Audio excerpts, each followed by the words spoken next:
Salut à tous, la team OL de Même Show pour Lyon Fan TV. Très heureux les gars de vous retrouver pour une nouvelle vidéo. Je me trouve du côté du lac d'Osgore, en tout cas pas loin. C'est assez joli. Les jeunes sautent du pont. Alors, ils font attention parce qu'il faut être à marée haute. Là il y en a qui font du paddle juste derrière, c'est chouette. Là je me trouve dans une semi-forêt. Ouais, c'est une semi-forêt. Il fait très agréable, il y a un petit vent de fond comme ça derrière. J'espère que vous allez bien les amis, que vous avez passé une bonne journée, que vous passez une bonne nuit, une bonne après-midi, j'en sais rien à quelle heure vous me regarderez. N'hésitez pas à vous abonner pour ceux qui ne sont pas abonnés.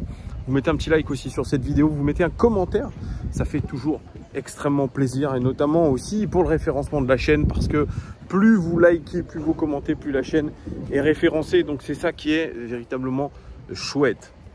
Petite vidéo OL Daily Mercato, même si ça bouge pas des masses, il y a quand même quelques informations. L'OL poursuit son stage aux Pays-Bas.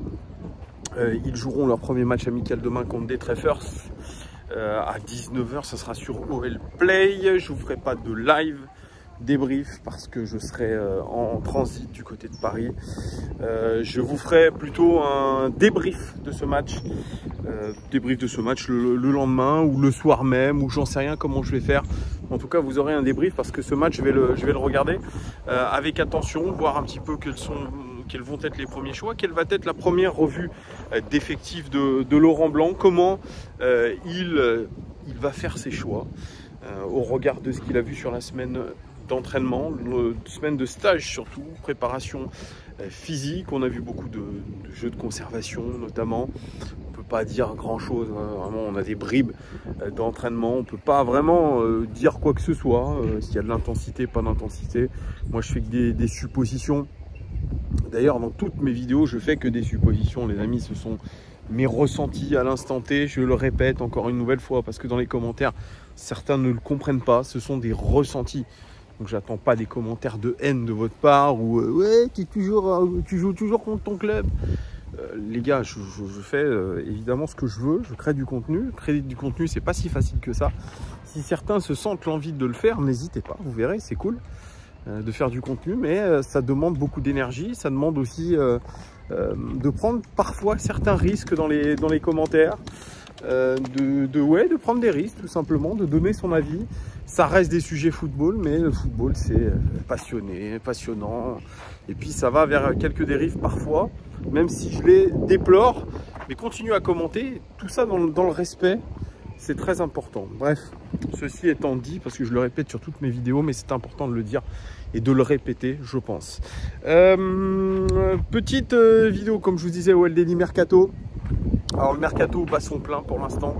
L'OL ne peut pas recruter comme il le voudrait parce que la DNCG lui a mis une sanction.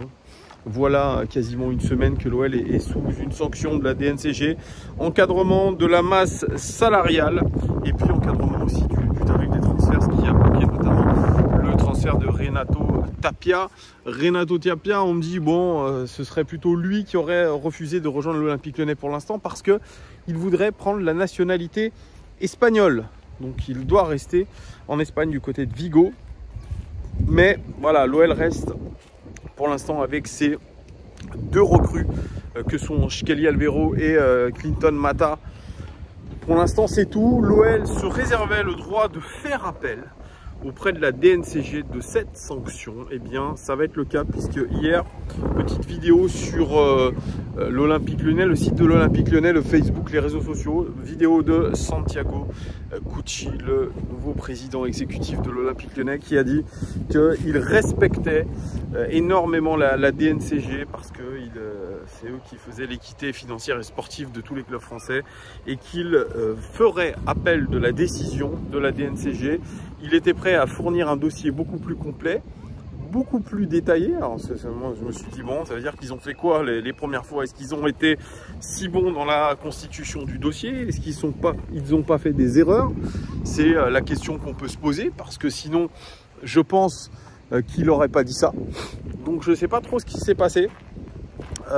pour que le dossier soit si mal ficelé, qu'il n'y ait pas les justifications nécessaires permettant à la DNCG de dire ok, on vous met un feu vert.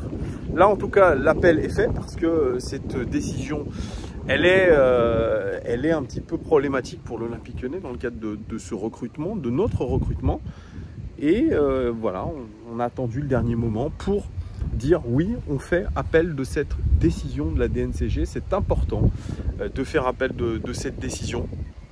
Et Santiago Cucci le sait, on pourrait avoir plus, je dirais, de sanctions. Ça peut être aussi le cas d'avoir un petit peu plus de sanctions, qu'on soit plus sanctionné qu'en première instance. C'est le risque aussi.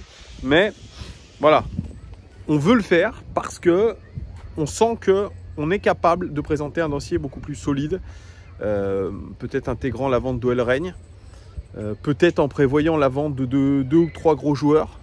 C'est possible aussi parce que c'est ce que faisait avant ce que faisait l'OL sous Jean-Michel Aulas lors du passage devant la DNCG, à savoir on essayait de montrer qu'on allait faire 2-3 ventes, c'était prévisionnel avec 2-3 ventes. Et là, sous Jean-Michel Aulas, on avait prévu avec la DNCG une vente pour 70 millions d'euros de nos joueurs. Voilà, c'était ce qui était convenu. Là, avec John Textor, Santiago Cucci, ce n'est plus le cas.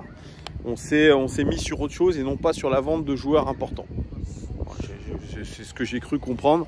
Alors, est-ce que c'est ça? C'est pas ça, j'en sais rien. En tout cas, l'OL n'est pas satisfait. Ils feront donc appel. Ce sont d'ailleurs les premières décisions que doit exécuter Santiago Cucci en tant que président exécutif de notre club. Ce sont d'ailleurs, c'est la vie d'un président. Ce sont les tâches d'un président d'aller dans ce sens-là, de faire de l'administratif, de défendre son club, notamment devant la DNCG. Donc ce sont les premiers tours de roue de Santiago Cucci en tant que président exécutif. Il a véritablement les mains dans le cambouis. Et comme il a les mains dans le cambouis, eh bien, ça va être à lui aussi de monter au créneau, ça va être à lui de défendre le club, ça va être à lui aussi de montrer ce qu'il a dans le ventre et ce qu'il peut apporter aussi à notre club. C'est là où il doit apporter toute cette expertise financière. Il est dans un autre rôle. C'est un rôle qu'il n'a pas connu par le passé. Un club de football, ce n'est pas gérer une marque de fringues, ce n'est pas gérer... ce n'est pas gérer une marque de fringues, ce n'est pas... c'est un milieu particulier quand même, le football. Je rejoins un petit peu Antoine des Éditos qui dit que Santiago Cucci va apporter une nouvelle méthodologie. Eh bien, je l'attends, cette méthodologie, notamment pour ce passage devant la DNCG. Je dis souvent notamment, je m'en rends compte, c'est un tic de langage, veuillez m'excuser, mes amis. Voilà, ceci étant dit, pour la DNCG, on attendra la réponse définitive de l'instance le patron on peut dire, de l'instance financière du football français, le gendarme financier, pardon, c'est plutôt ça, le gendarme financier. C'est assez joli, hein. Je me rends compte que c'est très très paisible ici. C'est très chouette, le lac de Sgor qui est là-bas. Vous pouvez faire tout un tas d'activités nautiques. C'est très calme, il n'y a pas encore beaucoup de monde, c'est très chouette. Enfin, faire du paddle, de la voile même au fond, c'est très chouette. Ouais, c'est cool, l'eau est très belle aussi, l'eau verte, même si on n'aime pas le vert, c'est ce que m'a dit mon fils ce matin. Il m'a dit oh papa regarde l'eau elle est verte. Je lui ai dit ah, c'est super joli. Il me dit mais pourtant je croyais que tu n'aimais pas le vert. Je lui ai dit non mais l'eau c'est joli quand c'est vert, sinon la couleur verte c'est moche effectivement. Allez, OL Daily Mercato, c'était le sujet de cette vidéo. Fabrizio Romano, le plus influent des journalistes italiens sur le domaine du mercato, nous annonce que, outre le Paris Saint-Germain, le RB Leipzig est très intéressé par Bradley Barcola. Ils sont vraiment chauds sur lui. Il risque de prendre une douille avec Openda. On parle de 50 millions d'euros pour Openda et enfin, Lens voudrait lâcher Openda pour 50 millions d'euros minimum, chose que n'a pas prévu le RB Leipzig. Donc ils sont obligés de se tourner vers une autre piste, celle menant à Bradley Barcola. le RB Leipzig qui est très actif sur le mercato dans le sens des pistes. Alors ils essayent de conclure tout ça. Pour l'instant la piste Lukeba, il n'y a pas de nouvelles, c'est en stand-by. Mais ils se sont tournés vers Bradley Barcola qui est évidemment un prospect très intéressant de notre championnat, de notre club. Et on sait qu'il a de la valeur, il a changé d'agence, d'agent, de représentant. Ça, Fabrizio Romano le dit. Et ces agences sont un petit peu à la manœuvre. Et selon Alexis Bernard, le Disport, je ne sais pas si on peut mettre beaucoup de crédit sur cette information du Disport, mais apparemment une première offre aurait été faite par le Paris Saint-Germain pour Bradley Barcola, offre catégoriquement refusée par John Textor, une offre en deçà de la valeur du joueur. Je pense qu'une offre comprise entre 25 plus bonus, il partira. Bradley Barcola, c'est une certitude pour moi. Donc on verra. Mais en tout cas, l'OL n'est pas sûr de conserver Bradley Barcola. Il y a beaucoup de convoitises autour de ce joueur-là. Les clubs savent que l'OL a besoin d'argent, donc ils vont aller sur nos joueurs préférentiels. Barcola, Lukeba, Cherki, pour ne citer que. Ça pourra être d'autres joueurs selon la préparation, l'avancement de la préparation et l'avancement du mercato. C'est pas une très bonne nouvelle pour le club, ça c'est sûr, de perdre des joueurs comme ça, sachant qu'on ne sait pas si on pourra recruter derrière des joueurs équivalents. Après, les deux écoles, comme je vous ai dit, elles se télescopent. Est-ce qu'on ne doit pas lâcher ces joueurs qui ne nous ont pas permis d'aller plus qu'à une 7e place? C'est toujours la même chose. Est-ce qu'on ne ferait pas mieux de faire table rase? Je ne sais pas. Il y a deux écoles vraiment qui s'affrontent là-dessus. Moi, je suis un petit peu des deux côtés. C'est-à-dire qu'il y a du bon et du moins bon. Effectivement, c'est vrai que si on vend nos meilleurs joueurs, entre guillemets, ça va être compliqué de produire une saison de qualité. Mais d'un autre côté, ces joueurs de qualité ne nous ont pas permis, dans un collectif, d'atteindre nos objectifs. Donc, est-ce qu'on ne devrait pas les vendre et passer à autre chose et essayer de recruter intelligent, comme essaye de le faire Mathieu Louis-Jean avec Skelly Alvero et Clinton Mata, même si les premiers doutes arrivent sur ces joueurs-là, sans même les avoir vus jouer. Moi, j'ai vu passer des spécialistes, notamment Raphaël Cosmidis, qui est analyste tactique, qui travaille pour Coparena et qui travaille pour l'équipe, qui est journaliste à l'équipe, qui dit qu'en gros, les statistiques de Clinton Mata ne reflètent pas la qualité technique du joueur qui est apparemment un petit peu médiocre. Ouais, c'est ce qu'il disait de Clinton Mata. Ce ne sont que ses analyses à lui, mais bon, c'est quelqu'un qui a l'habitude de voir quand même pas mal les joueurs. Donc à voir. Et puis Skelly Alvero, c'est vrai qu'on a rarement vu, j'en discutais avec Giuliano tout à l'heure au téléphone, c'est vrai qu'on a rarement vu un milieu de terrain de 2 mètres tirer son épingle du jeu dans un grand championnat, dans une grande équipe.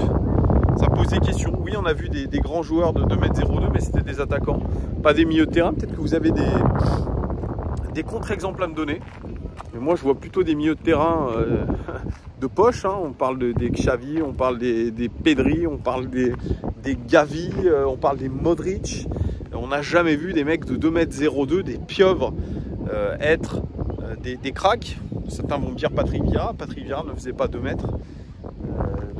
Il y a des joueurs qui sont grands au milieu de terrain, mais aussi grands quand même, c'est la taille d'un basketteur, hein, quand même, 2,02 m. Alors on nous dit qu'il a une agilité technique au-dessus de la moyenne. À voir, à voir. Mais il y a quand même quelques interrogations, mais ces interrogations, elles seront déjà en partie levées pendant la préparation. On va être très attentif à tout ça. Voilà ce que je pouvais vous dire. Je pense que je n'ai rien oublié. Ah si, la piste. Une autre piste pour un joueur qui est plus qu'indésirable, c'est Karl Toko Ekambi, qui aime provoquer sur ses réseaux sociaux.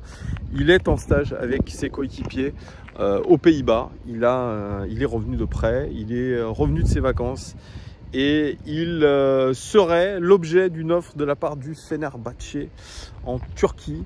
Une première offre auquel l'Olympique Lyonnais n'aurait pas répondu pour l'instant, mais ça a l'air de se préciser pour lui, des pistes menant en Turquie et au Fenerbahçe. On sera attentif à tout ça. On verra. En tout cas, il faut trouver une porte de sortie pour le garçon parce que Il a eu des propos qui sont durs, à part si vraiment il y a des excuses et des choses comme ça. Il pourrait y avoir peut-être un possible retour en arrière, mais très sincèrement, je n'y crois pas. Donc, à voir ce qui va se passer dans les prochains jours pour tout ça. En tout cas, le mercato est passionnant. On se retrouve demain, peut-être pour des informations mercato, et puis possiblement un débrief de ce match face à des Treffers. Ça sera demain à 19 h. Premier match amical de l'Olympique Lyonnais de la pré-saison. Je vous fais des gros bisous. Merci de votre fidélité et à très bientôt. Ciao.